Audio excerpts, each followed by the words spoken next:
Roxo Media House. Welcome into Dissecting the Frogs, presented to you by Play Action Pools. And I mean, come on, frogs are in the Natty.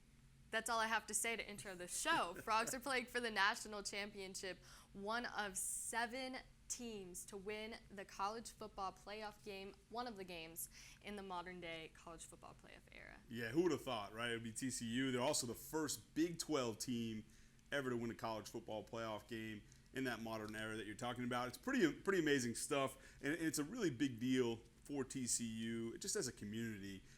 Everyone's behind it. Admissions are up. People are trying to get into school. TCU is the buzz across the country right now. Absolutely, and definitely going to be some recruiting buzz for our Frogs too, which is high hopes for next season. But we got to go ahead and get into what happened at this Fiesta Bowl. I mean, when the Frogs went up 14-0, I was like, is this real life? Is this actually happening? Is this the playoff game? I know. Well, and so there was those plays early, and we're going to have some of those here on Dissecting the Frogs. There was so many plays to choose from. I think we got the 4. I think we got it right this time, Maggie. There's 4, but we could have picked from about 20, 25 plus of just big plays in this one. But we'll give you an idea of kind of how this one played out. Absolutely, and TCU has a challenge obviously coming up this weekend, but let's go ahead and talk about how badly the Frogs were counted out for this game. Come on. Yeah, they were, and you know, that's kind of been their mantra all year long, right? Especially nationally. And so going into this one, you heard they weren't as physical, and they certainly matched that physicality. In fact, might have outdueled them in that area. And then everyone talked about maybe Michigan not having the speed. And honestly, TCU was still the faster team. So in all phases, I think they took care of this one. They overcame some adversity and able to come up on top and hold on and win that one and go into the national championship. Absolutely, and it's going to be Heisman nominee Stetson Bennett versus Heisman nominee Max Duggan. So it's sure to be a great game. We've got you covered with these 4 plays. Stick around. The surge in his head, former head coach David Beaudin brings his football expertise to Frog fans everywhere in Dissecting the Frogs. PlayActionPools.com. The newest sports pool hosting platform, Play Action Pools is your spot for all of your football contest needs. Whether it's a pick'em or survivor pool, Play Action has you covered against or without the spread. Be sure to check out PlayActionPools.com and use code FROGS today for 15% off your league. Keep your eye on McCarthy. He can run. 3 receivers left. One to the right-hand side, JJ in the shotgun. They bring pressure on the edge, chasing him down. He's running backwards. Frogs can't get to him. Gets to the edge, turns it up at the 20, down to the 15, down to the 5, and punched out of bounds at the 3. He'll come up short of the goal line. On that first drive in this game at the Fiesta Bowl, Michigan had a huge run, but TCU gets them down to the 7-yard line. They're 3rd and 7, and TCU has a big stop. Dave, let's go ahead and see how this one gets done. Yeah, Maggie, this one here from Michigan, they started off in a quad set, but they had a tight end to their right, and Donovan Edwards, the running back, was set in the backfield. They shifted him outside, and they traded the tight end, so they end up in quads to this side. Okay, again, they start off in trips, excuse me. So on this one here, it's a pretty good concept for man-to-man. When TCU was in man, you could see him follow. Trey Hodges-Tomlinson was lined up on the tight end. He came over, so you can tell right now it's man-to-man. Okay, you saw the safety follow the running back, play man over here. They were in straight man. Now, in man-free, it's a much better concept if you're Michigan. And the reason for that is you're bringing 5 in man-free as opposed to TCU, who brought 6. They didn't account for Jamoy Hodge, who got a straight run-through on this one. So what they did was, and we'll see it on film, get a little better look here, but you can see them fan out here, take this one. These 2 took this one. They had no one for Jamoy Hodge. You also see D. Winters. We'll take a better look again on film, but he takes just a little bit too flat of a path. J.J. McCarthy had to scramble and get outside, but really it was out here, it was the pursuit on the backside of this TCU defensive line that really made the play, and that coupled with the fact that the coverage was unbelievable. They stayed plastered to their men the entire time, and you saw that tremendous effort there by Dylan Horton, hustling his way all the way across the field to have that huge hit on J.J. McCarthy at the 2-yard line, and once again, Michigan came away with no points. 11:19 on the clock when TCU gets this huge third down stop. And we saw a lot of J.J. McCarthy running. Got us a little nervous at first. But Dave, go ahead and tell me why you're so excited for this play. Yeah, it's a big one. I mean, you look at the third down. This is they end up having a fourth down stop later on. We can talk about that in a little bit. But on this one here, it was just pure effort. I mean, you give up the big run on first play of the game for Michigan, the first play of the game from the line of scrimmage anyhow. And they give up that big run. And then to see this TCU defense rally was really a lot of fun. So we'll go ahead and take a look at this one. We showed you on the board. They motioned out to empty. Okay, and you can see these guys falling. I'm going to go ahead and kind of replay this. But as soon as you see the tight end trade, you see Hodges Tomlinson follow him over. So he's got him man-to-man. So he's got to go with him. So Michigan knew it was man, okay, at this point. All right, so we run over with the back. So Donovan Edwards is out, split out. So now they're in empty. Okay, they're showing at first, the Frogs are showing 5, okay, that they're bringing 5 guys. Jamoy Hodge comes in late. I don't think Michigan catches that as part of their protection because otherwise they would have kept the tight end in to have 6 for 6. Because when Jamoy Hodge comes, they end up bringing 6 guys. So go ahead and take a look at that. So now Michigan, their plan right now is to fan out to this one, here, and then they'll do the same thing on the other side. The problem is they don't have Hodge accounted for. Yeah. Okay, the problem for Michigan. So now he just runs free. Now, J.J. McCarthy does a really nice job here of escaping. So he gets some depth and gets around. Absolutely. And we'll take a look. Now, the thing I want to point out, and I showed it on the board, but it's a little bit easy to see here on film, is just how they're plastered in coverage, right? Now they're in scramble drill. So now as soon as McCarthy starts running around, you'll see all the Frogs just lock onto their players. They don't want to let anyone free for McCarthy to just kind of flip it in there for an easy touchdown. So that they do their job there. Again, everyone's doing their job. That's the key. And you can see these guys just staying with the receiver the entire way. Okay, all of a sudden here, big hit at the 2-yard line from Dylan Horton, who came from all the way from the other side of the field. That's 275 pounds sprinting down the field. One other thing I want to note here is D. Winters played an unbelievable football game. I mean, just was all over the place, played on the line of scrimmage, off the ball. We're going to see more from him later. He was just unreal. On this one here, though, I think if you were to coach him up, when he blitzes off the edge, he's really got to blitz that top field shoulder. Okay, that way there, exactly for this reason, he can't escape and get outside of it. What happens is he doesn't blitz the field shoulder. He gets a little bit too flat. And because of that, he's able to escape. So you want to, that's kind of just a small mistake there. You see him get too flat. He's not able to recover. Now you see Big Dom Williams, okay, sprinting. He just almost gets there, but make sure that he stays outside just because of his effort. Amazing job. Now, Dylan Horton knows I'm pretty far away, so he's got to take a great angle on him. He does that here to knock him out at the 2-yard line. Pretty great stuff. Yeah, that was great stuff. Absolutely. And this was obviously a great play. But what about that 4th down stop that we have coming up? Why not focus on that one? Yeah, no, it's a great question. And it was a huge play. Obviously, they came in with no points inside the 5-yard line. The thing was, though, for Michigan, that was more of a kind of a self-inflicted wound, right? They really had they were late to get to line up. So the play clock was running down. They probably should have took a timeout there, looking back on it. But they had sort of that Philly special. It was a little bit different. They didn't direct snap it to the back. They snapped it to J.J. McCarthy. But they were sort of a mess. Frogs did a nice job staying disciplined, but they wouldn't have had that opportunity if it wasn't for this effort play here on 3rd down. And they were able to come in with no points. So after having that huge run to get down there, it was a total change in momentum. Of course, we know the Frogs go down the field. And they end up, going up 14-0 after this, which we'll see here, sure. Absolutely. Let's go ahead and focus in on that TCU offense, quarter 1 TCU offense coming up next. The Flying T Club provides the everyday TCU fan and alum the ability to specifically support TCU student-athletes. Flying T Club offers 3 levels of memberships. The Flying T Club is a nonprofit organization supporting the brand development of TCU student-athletes through a series of unique event-based networking opportunities, which are exclusive to our members.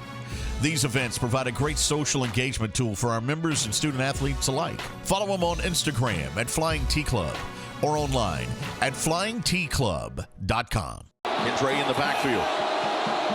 First and goal at the 1. Snap back, fake the inside give. Duggan keeps, takes on a tackler, and rolls over it into the end zone. Touchdown, TCU. Frogs go up 14-0 with this Max Duggan 1-yard touchdown run. And how did they get this one done? Dave, let's go ahead and see it. Yeah, Maggie, this was a big one for the Frogs to take a 14-0 lead here early. And you saw Max Duggan, so they sent Quentin Johnston in motion. Of course, he's going to get a bunch of attention and a bunch of eyes, as always. But, of course, in addition to that, they've run this play a lot where they flip it, okay, just a touch pass to Quentin or another receiver in motion. They run that jet sweep that way. They've done that. They've also, they've arced these guys before, okay, and go ahead and hand this thing off. They've done all kinds of things. They've run nakeds out of it. But here what they do is they have, Quentin coming in motion. Like I said, he'll fake it here. They'll fake it to Kendre, who's really kind of supposed to lead the way through. And then Max Duggan keeps it here. The way they blocked it, let's take a look. So down here it starts with Jared Wiley. He tries to wall this off. Everybody's blocking down this way. Okay, taking care of business here. Spivey is lined up here. He goes out into the flat. That takes this guy with him, the cornerback for Michigan, and also the linebacker who sees this motion, and Spivey is a lot of eye candy going on. He'll goes out this way. This free safety is free. He becomes the player who arrives late, but that's no match for Quentin Johnston, who just bowls him over right into the end zone. You'll see him carry him in here in a second on film, and this entire Frogs team was fired up for this play right here. Right here, Mad Max going crazy on the goal line, a 1-yard touchdown run for the quarterback. And Dave, I know there's something about this play that just makes your football nerd brain go absolutely bonkers. What was it? Yeah, it's the nerd brain, and it's just the football fired up kind of side of me as well, because really the biggest thing for me here, I'm going to go through all the timing of it and everything, Maggie, but the biggest one is just Max Duggan trucking the safety. All right, anytime you get your quarterback in the end zone by lowering his shoulder, running him over, and carrying him with him into the end zone, there's nothing more that gets the team fired up on the sideline. The defense is excited. I mean, this is big-time stuff that people feed off of, and really for me, that's why I want to make sure this was highlighted, not only for the touchdown itself, but just for the exclamation point that he put on this one was pretty awesome. But I want to take you through the play. Just before that, I'd like to just kind of keep showing Max, running over a safety all day, but we've got to look at the play as well. They bring Quentin Johnston in motion to show him that little shovel pass they've been running all year, that jet sweep touch pass. And they've taken that, as we've dissected all season long, Maggie. They've run a bunch of stuff off of that. So they've faked it to him, which they do here. They've handed it to Kendre afterwards. They've run a naked out of passes. This time here, so it's a fake here. It's a fake down to Kendre, and then you'll see Max keep it because they get all these guys flown over the top. Now, if you look, they're in man coverage underneath. They got a free safety here. He's the free player, but he's going to run all the way over the top, so they displace him with Quentin. And then if we look at the end zone here real quick, you'll see these guys, and just the timing of it is perfect. They'll wall this in zone, so everybody walls this off. Spivey takes 2 guys with him, so just because he's running out in the flat, they follow. You've already got this one running over the top, and you just see already this huge hole starting. And there's only one guy left. It's the safety, and of course, as we said, Max takes care of the rest. So we see right there, before he just absolutely chucks that guy, Jared Wiley and Spivey, like you just said, kind of make this hole for him. So is that how he kind of just almost walked in? Yeah, that's exactly right. So, he did almost just walk in the end zone. We're looking at this film right now, and, I think, Maggie, even now I might have been able to get into this one myself, right? And so I think, they do a good job walling this off. Jared Wiley and the whole offensive line does a good job. They're all blocking down. You can see that here, okay? And then, again, with Spivey running out, it takes those players out of there. He's able to just walk in the end zone and finish that thing at the goal line. So we talked a lot about how this is a play they run all the time, but have they ever run it with Max like this?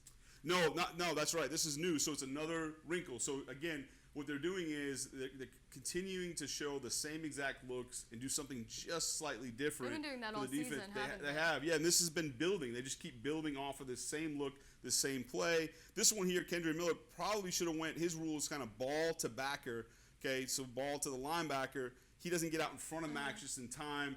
He ends up kind of help pushing him in a little bit, but he probably should have been in front of him. But it works out for the Frogs anyhow. Absolutely. Frogs go up 14-0, and when we come back, we're taking you to the third quarter because after this halftime, things get a little scary. It tends to go back and forth on this game.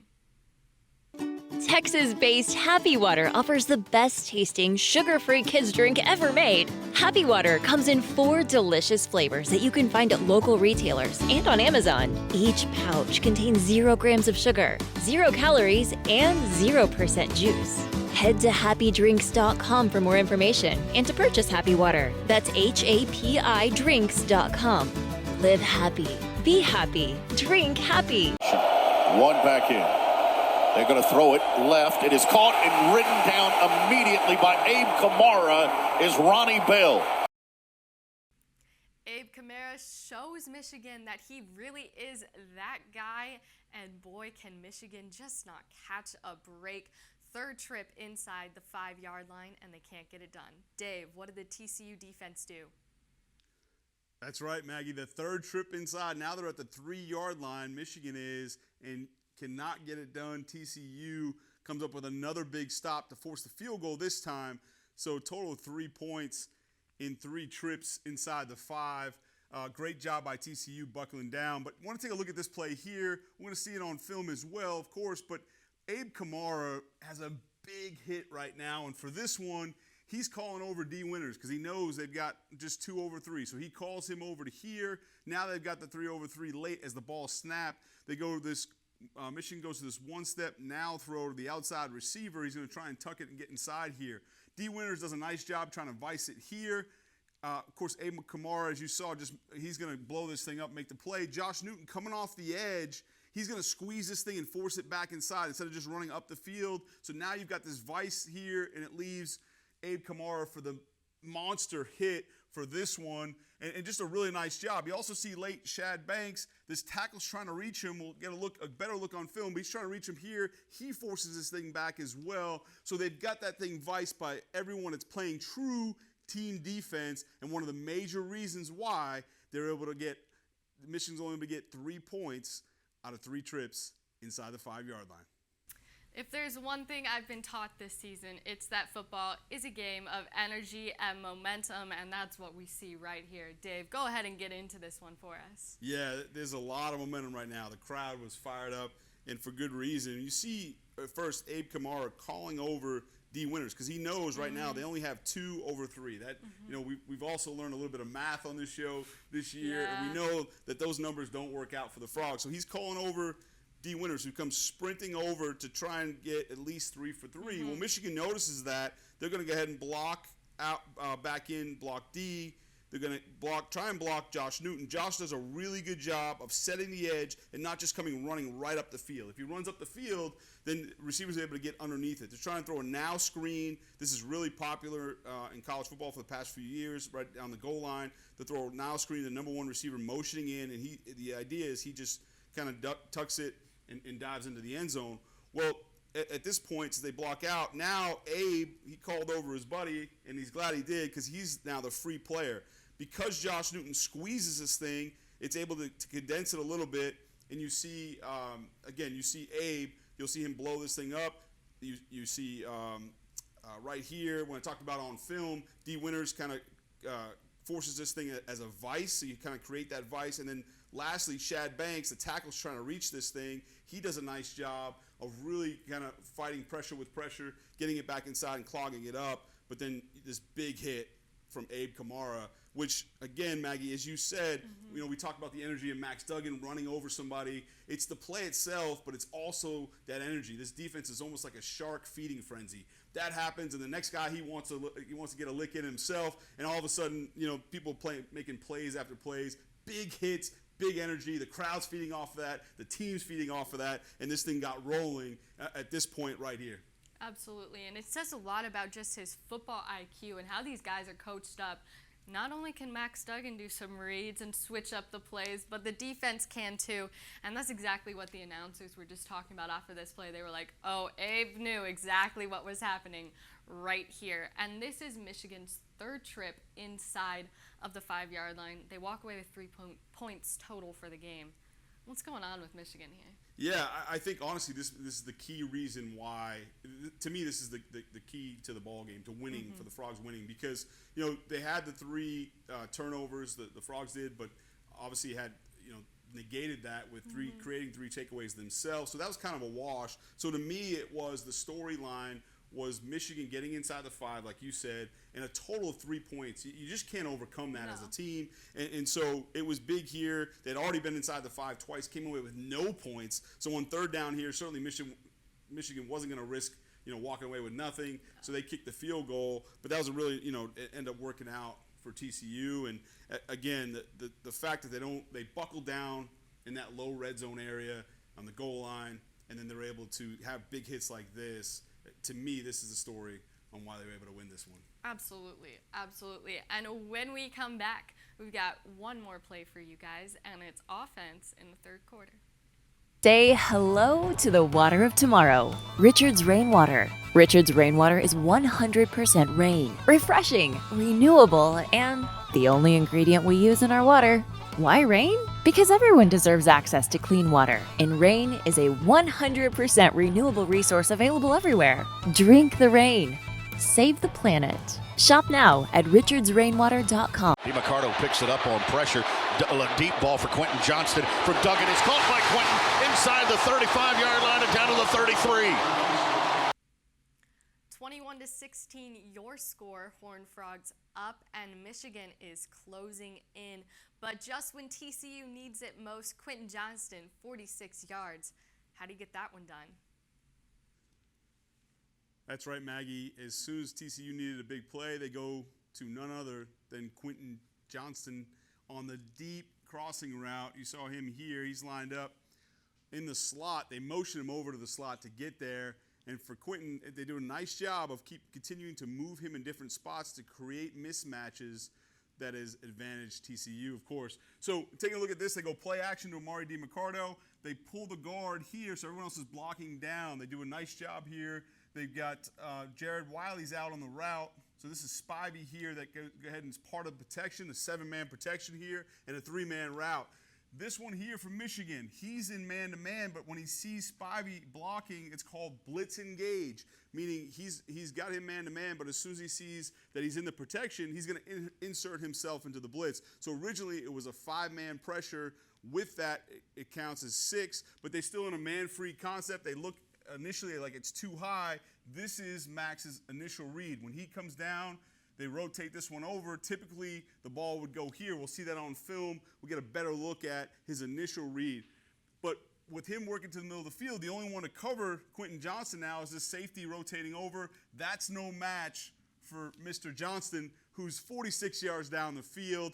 Nobody's going to catch up with him in coverage that far. They do a nice job in protection. We'll see how it works. And Max really does a nice job working this pocket, and then eventually as he works side to side, he steps up, he's able to deliver a strike, and like Maggie said, that's exactly what TCU needed at this time.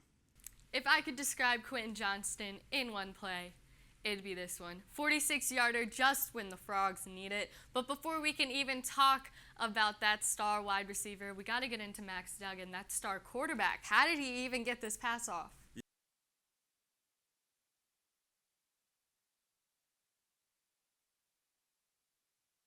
Yeah, we got to start with the initial protection. So what they do is they go ahead and they fake it to Amari DiMaccardo. So you'll see that here, but then he stays in the protection. So he's going to come off this edge. They pull right guard Steve Avila this way. Everyone else blocks down. Spivey stays in. So they got 2 tight ends on this side. Jared Wiley gets out in the route. Okay, and then you'll see Spivey stay in protection. So they got a 7-man protection, only a 3-man route. They want to take care of Max here, but he's got to retreat because they're coming. Okay, so what he does is you'll see some subtle pocket movements. We'll talk about that in a little bit. But I want to go ahead and fast forward to the end zone real quick so you can see the protection. You'll go ahead and see, especially Spivey here rallying late, so he's got this gap no one shows right now. So really smart for him to drop that outside leg and go ahead and rally and take the one off the edge that doesn't get to. You'll see that there. That's big. You'll see Amari DiMarcardo fighting his tail off to try and help out his buddy Max. And then Max is moving all the way around. He's got these subtle pocket movements to stay within the pocket to make sure he's not moving into another rush at that time, and then also doesn't want to throw off platform. So did a really nice job doing all of that, really, and that's how he's able to get that thing off to Quentin Johnston. I want to go ahead and look, though, Maggie. All right, so you want to take a look at the initial read and what all this was. So this is a deep crossing route. A lot of people call this Y cross. Okay, as Garrett Riley, the offense coordinator, his brothers, of course, Lincoln Riley, really was big on this type of concept. His time as the offense coordinator and head coach at Oklahoma. Used this a lot. A lot of people do throughout college football. But really what you're doing is you're reading this safety right here. If he comes off the hash, you're thinking this one. You're trying to get the tight end to hold the corner so the corner stays down in the flat, okay? And you're reading this safety. If this safety runs with it here, then typically it goes out, the ball goes outside to this one, okay? They actually rotate down, so there's a lot of lines here, but you'll see this safety rotate down. This safety rotates to the middle. Typically the ball would go here, Maggie, but because of Quentin Johnston's speed, they just love the matchup, and Max was smart to go ahead and take this one, take the shot, and like you said, pick up 46 yards on this one when they needed it. Absolutely. And once we see this play get down there, what is Max reading as far as who's open? Yeah, so I think that's what happened, right? You bring up a good point. Because the ball probably, according to the textbook read, based on the coverage, the ball should have went here, but he just sees Quentin pop open late. He says, the heck with it, I'm taking the shot down the field. So regardless of what the defense is telling him, sometimes it's as simple as throw to the guy who's open, right? Yeah. And Max is obviously an experienced enough player to do that. He does a great job moving around the pocket, stepping up, and he's able to deliver that ball to Quentin Johnston. No better way to close out this show heading into the national championship than a 46-yarder to Quentin Johnston from our very own Max Duggan. And when we come back, we're closing out the show. And that is how our Frogs got it done against Michigan in the Fiesta Bowl. Now up ahead is Georgia and TCU. Come on, we have already heard the talk. Is TCU going to be up for the challenge? Will TCU be phased? Dave, I want to hear it from you. What are you thinking? Yeah, of course, it's the defending national champs in Georgia, and it is a big challenge. This is a really good football team in Georgia, and they are a complete football team. But, I don't think they'll be phased because, once again, that's been TCU all year long. And when you look at them, they really get into the mental side of things. We heard Max Duggan, Amari DiMarcardo, we heard from Wes Harris talk about it this week about how well Coach Kaz, that strength coach, human performance director, and that whole staff really focuses not only on the physical side of things, but on the mental, and that's really where they drew some confidence for Michigan. I think they'll do the same exact thing for Georgia. I don't think the stage is too big for this team, in spite of their lack of bowl experience heading into the Fiesta Bowl. They obviously handled that really well. They came out on fire, as we saw there today. But, so I think this is a group that will be ready on that side of things, prepared, and a confident team. But let's keep it real. If they're playing in the game, they have the talent to be playing in the game. So take that, announcers. Remember that next time when you count Frogs out.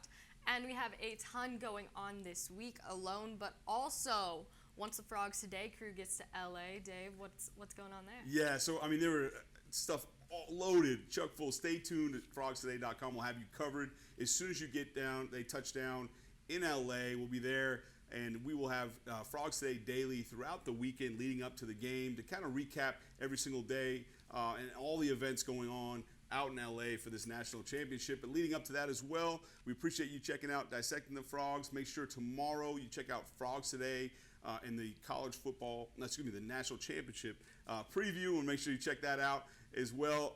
From the other sideline, from Miss Melissa Treebosser on Saturday, Facing the Frogs drops. Myself and Jamie Plunkett will be there to kind of break all this stuff down for Georgia and to look at that. But there's stuff throughout the site that is just chock full, so you want to make sure you stay tuned and check it out.